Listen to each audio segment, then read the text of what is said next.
A couple of other things I want to ask you about. Speaking of extracting money from people's pockets illegitimately, self-defence. Now, in America, it is quite common for women to carry mace, which is a type of pepper spray.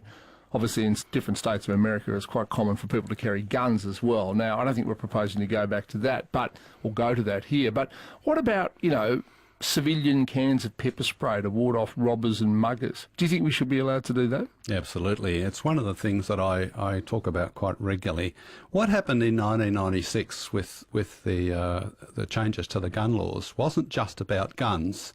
It actually turned us into a country of, to all intents and purposes, of victims, unable to protect ourselves. Now, I often get people who are fit and healthy and maybe know a bit of boxing or martial arts of some other description say, oh, what do you need a weapon for? Try telling that to your mother or your grandmother or your elderly uncle. They are absolutely vulnerable. And yet it is illegal to own a pointy stick or carry a pointy stick, some pepper spray, mace, personal tasers, which, as you probably know, you can buy them all over the place in Asia.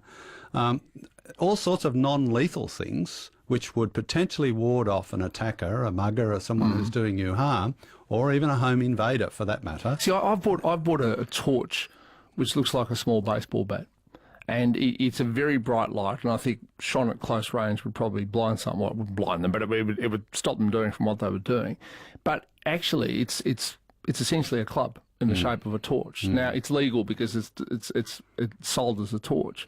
But I mean, I don't like the fact that I feel like I have to have something like that in my own home, but I do, because if we're the victims of a home invasion, I want to be able to defend myself. Absolutely, and it's not just you either, it's your family that you want to protect. Absolutely. And you're perfectly entitled to, it's perfectly legitimate to want to do that, and the law should not prevent you from doing that. The law cannot be there all the time. The old saying is, when seconds count, the police are minutes away. They cannot be everywhere. And nor do we want them to be everywhere. We'd have far too many police, not least because they're expensive, if we really expected the police to keep us perfectly safe all the time. You would like to see the law changed to allow civilian use of pepper or capsicum spray? Non-lethal means of self-defence. I don't think they should be regulated at all. They should be basically, if you want to carry them, if you feel like carrying them, obviously not compulsory, it's up to you. If you don't feel threatened at all, then don't bother. But they're really, in most countries, don't regulate them at all. Okay. Here, you can go to jail if you're carrying one. Yeah, it's ridiculous.